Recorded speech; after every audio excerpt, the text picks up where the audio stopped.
Hi, and welcome to my podcast, the Fertility, Motherhood, and Wellness Show. True Stories with Dr. Rajeev. Through this podcast, I will be dealing with issues related to fertility, safe motherhood practices, as well as women's health. Our mental well-being is dependent on so many social, economic, and workplace factors.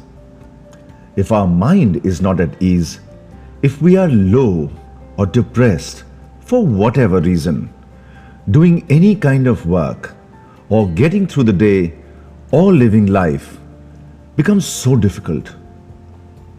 Imagine someone having those problems every month, month after month. Imagine someone dealing not only with the mind issues, but also bloating, joint pain, and breast tenderness. I have known women who have migraine attacks every single month. If having periods every month wasn't bad enough, for some reason, God wishes to test women by making those times even more difficult for them. Well, as someone rightly said, behind every woman, there is a warrior. Unfortunately, instead of understanding that this is a genuine problem, premenstrual syndrome, or PMS as it is commonly known, has become the subject of jokes and memes. Every time any woman is snappy, we literally attribute it to PMS. PMS jokes are not funny. Period. Almost 80% of women will have some associated symptoms or problems around the time of periods, at least sometimes in their lives. Premenstrual syndrome, as per the definition, will occur only in about 40% of them. In about 8% of women, these symptoms will be very severe. Premenstrual syndrome comprises of some psychological and physical symptoms that impair the normal lives of women just before their periods, but resolves shortly after menstruation. We don't exactly know why it happens, but probably the wide fluctuation in the estrogen and progesterone hormones at that time may disrupt the happy hormones like serotonin and dopamine. Some other hormones regulating the water absorption from the kidneys may also get faulty at this time, leading to water retention and bloating. Correct diagnosis of PMS is important, as similar symptoms can occur in women having depression, anxiety, anemia, endometriosis, or hypothyroidism. But in these, symptoms are most likely to persist throughout the month. American College of Obstetricians and Gynecologists has defined that a woman must experience at least one psychological and one physical symptom severe enough to cause disruption in social, academic, or work performance. Remember that these symptoms must be cyclical, must be relieved within 4 days of the onset of periods, and must not reappear till at least the day 13 of cycle, and must not be because of some medicine or drugs or alcohol use, and must occur in at least 2 consecutive months for us to make a diagnosis. Keeping a daily record of problems helps, as sometimes one tends to overestimate and exaggerate one's problems.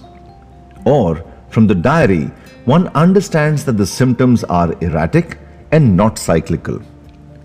So we spoke of psychological problems and physical symptoms.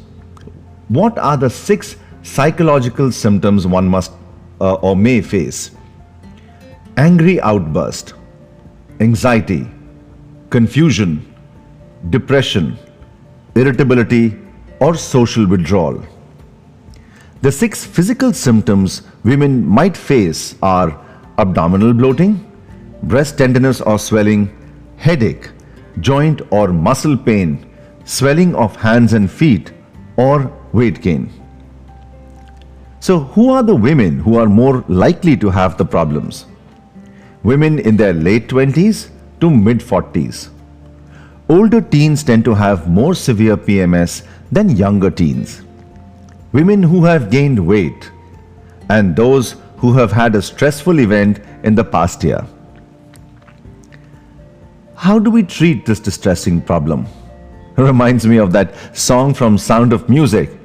How do you solve a problem like Maria? As did Maria in that movie, PMS too requires a lot of working upon and a lot of TLC or tender loving care. So here is a 10-step approach to fighting PMS. Point number 1. Try and identify the trigger factors. Sometimes PMS can be aggravated by coffee drinking, lack of sleep, and chocolates. Avoid stressful situations before periods. Husbands are thus requested to ensure loads of tender loving care and avoid arguments at this time. This is the least we can do for the most important woman in our lives. 2. Try and improve your diet. Do not skip meals, especially breakfast. Eat small and eat more frequently. This will keep your blood sugars stable during the entire day. Eat more complex carbohydrates so the insulin level fluctuations don't cause intense cravings and mood swings. Cut down on your sugar intake drastically. Cut down as well on the salt intake to reduce bloating and water retention. Limit alcohol and caffeine intake. And lastly, include whole grains, fruits and vegetables in your diet. So we were talking about the 10-step approach. We spoke number 1 about identifying the trigger factors, 2 about improving the diet. Moving on to 3, mental health, like the health of any other part of your body, needs a professional to address its issues. Thus, speaking to a psychologist sometimes works wonders in reducing the stress and unraveling the knots in the mind. Definitely something that one must try without attaching a social taboo to it. Point number 4, adding evening primrose oil capsules can help with the breast pain but not with the other symptoms. Vitamin D and vitamin B6 can help, though it's not been conclusively proven. Point number 5, 1200 milligrams of calcium carbonate supplementation daily has definitely shown benefits. Point number 6, exercise is a must as this releases happy hormones and works as a super antidepressant. Point number 7, oral contraceptive pills, especially those containing a drug drospirenone, are considered as the first line of management when the above 6 steps fail to bring relief. The estrogen and progesterone being present in a fixed dose in the medication prevents the wide fluctuation of the natural hormone in the body, thereby causing relief. These have shown very good benefits. The pills can be conventionally given in a cyclical fashion, and if that doesn't give relief, then in a continuous manner. Point number 8. There are medicines like spironolactone which can be given to reduce the water retention and bloating. Point number 9.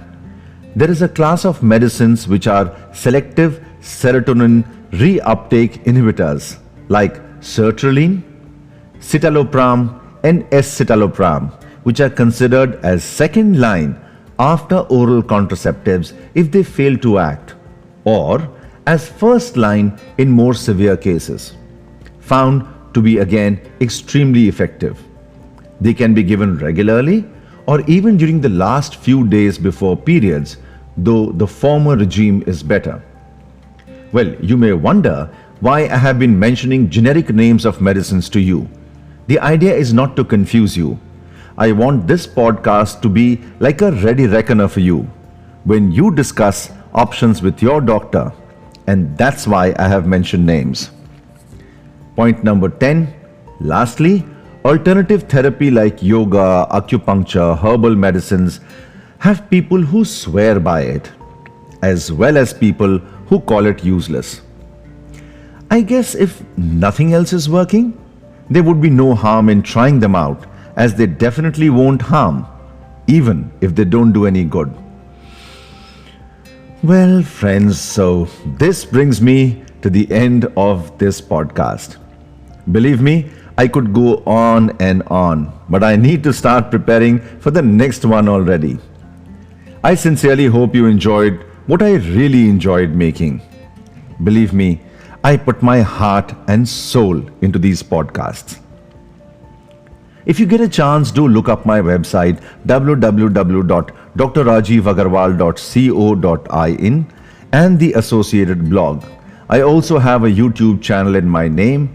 Do email me on fertilitywithoutborders@gmail.com if you have any queries. This podcast is available on Apple and Google Podcast as well as Spotify. Do subscribe and leave your comments and suggestions for this episode or topics for any future episodes on the Apple Podcast app. That's the only way we can make this better.